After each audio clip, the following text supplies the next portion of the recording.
Hello friends, welcome to the national film. मैं हूं कुमार और रिसेंटली देखिए पूरे इंडिया के लिए और इंडिया के कल्चर और ट्रेडिशन के लिए एक बहुत ही बड़ी गुड न्यूज़ है।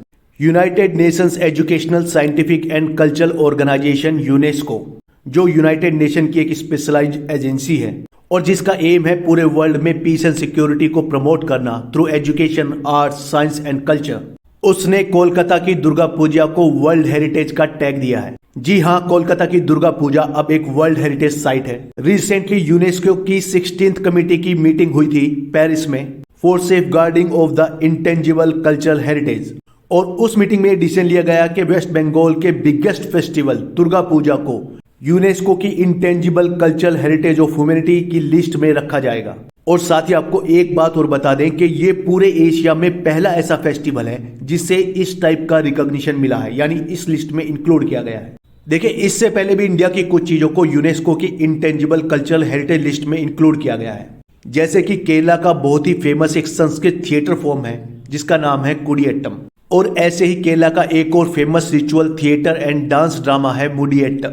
आप लोगों ने सुना होगा कि जब स्पेशल ओकेजन्स पर हिंदू धर्म में हमारे धार्मिक ग्रंथों में लिखे गए श्लोकों का उच्चारण किया जाता है एक स्पेशल तरीके से, उस फॉर्म को भी इस लिस्ट में इंक्लूड किया गया है। हिंदू धर्म के सबसे फेमस इवेंट रामलीला, इसकी ट्रेडिशनल परफॉर्मेंस को भी इस लिस्ट में इंक्लूड किया गया है। और फिर चाहे राजस्थान का फोक डांस कालबेलिया हो, वेस्ट बंगाल और उड़ीसा का क्लासिकल डांस छाऊ हो, लद्दाख की बुद्धिस्ट चैंटिंग हो, मणिपुरी संकीर्तन हो या योगा हो, इंडिया की ये सब चीजें इस लिस्ट में पहले से ही इंक्लूड हैं। अब देखिए, इस अनाउंसमेंट के साथ ही पूरे देश में खुशी की लहर दौड़ गई। इसको लेकर इंडिया के प्राइम मिनिस्टर नरेंद्र मोदी ने भी ट्वीट किया है। उन्होंने लिखा है, matter of great pride and joy for every Indian, Durga Puja highlights the best of our traditions and ethos, and Kolkata's Durga Puja is an experience everyone must have. साथ ही इसे लेकर वेस्ट बंगाल की चीफ मिनिस्टर ममता बनर्जी ने भी ट्वीट किया है। उन्होंने लिखा है, proud moment for Bengal to every Bengali across the world, Durga Puja is much more than a festival, it is an emotion that unites everyone.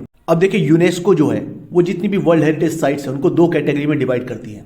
एक तो होती है टेंजिबल, जैसे कि कोई स्ट्रक्चर है, कोई मोनूमेंट है, कोई बिल्डिंग है जिसकी हिस्टोरिकल और कल्चरल वैल्यू है, उसको टेंजिबल साइट्स की कैटेगरी में रखा जाता है। इंडिया में भी ऐसी कई साइट्स हैं जिनको यूनेस्को की टेंजिबल वर्ल्ड हेरिटेज साइट की कैटेगरी में रखा गया है, जैसे कि अजंता की गुफाएं, एलोरा की गुफाएं, आगरा का फोर्ट, ताजमहल, और भी बहुत सारी बिल्डिंग्स हैं जिनको इस कैटेगरी में ऑलरेडी रखा गया है। दूसरी कैटेगरी होती है यूनेस्को की intangible world cultural heritage sites, और इस कैटेगरी में कोलकाता की दुर्गा पूजा को इंक्लूड किया गया है। इसमें जनरली किसी भी कंट्री की, कम्युनिटीज की special traditions, dance forms, song forms, ऐसी चीजें आती हैं। अब देखिए, इस चीज में मैं एक नाम और मेंशन करना चाहूंगा, और वो है हिस्टोरियन ताप्ती गुहा ठाकुरता का। ताप्ती गुहा एक हिस्टोरियन है, साथ ही एक रिसर्चर भी हैं। उन्होंने कोलकाता की दुर्गा पूजा पर काफी रिसर्च किया है, आर्काइव मटेरियल को कलेक्ट किया है, और उन्होंने ही जादूनाथ भवन म्यूजियम एंड रिसोर्सेज सेंटर, जो centre for studies in social sciences की एक यूनिट है,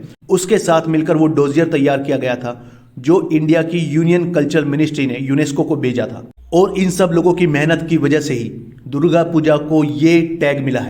अब देखिए, आप लोग सोच रहे होंगे कि ये टैग मिलने से इंडिया के इस फेस्टिवल को क्या बेनिफिट होगा। तो सबसे पहले आपको ये बता दें कि पहली बात तो ये कि इस फेस्टिवल को पूरे वर्ल्ड में यानी इंटरनेशनल लेवल पर रिकॉग्निशन मिलेगा। लोग इसके बारे में जानेंगे, बात करेंगे, और पूरे वर्ल्ड से जितने भी टूरिस्ट इंडिया में आते हैं वो इस इवेंट में पार्टिसिपेट करना चाहेंगे। जब फॉरेन से इस इवेंट को अटेंड करने के लिए टूरिस्ट आएंगे तो जाहिर है उस स्टेट की इकोनॉमी बढ़ेगी, लोगों को रोजगार मिलेगा और देश की इकोनॉमी को भी फायदा होगा। साथ ही जब यूनेस्को किसी भी ऐसी साइट को अपनी इस लिस्ट में शामिल करता है तो उसको एक लीगल प्रोटेक्शन मिलता है। और आपको एक बात और बता दें कि यूनेस्को के पास भी एक वर्ल्ड हेरिटेज फंड होता है। अगर कोई भी इवेंट या साइट इस लिस्ट में आती है तो उसको स्पेशल फंड यूनेस्को भी देता है। तो देखिए, कोलकाता के दुर्गा पूजा के यूनेस्को की इंटेंजिबल वर्ल्ड हेरिटेज साइट्स में इंक्लूड होने पर आप सभी को बहुत बहुत बधाई, पूरे इंडिया को बधाई। इस वीडियो में इतना ही, नेक्स्ट वीडियो में जल्द मिलेंगे। धन्यवाद।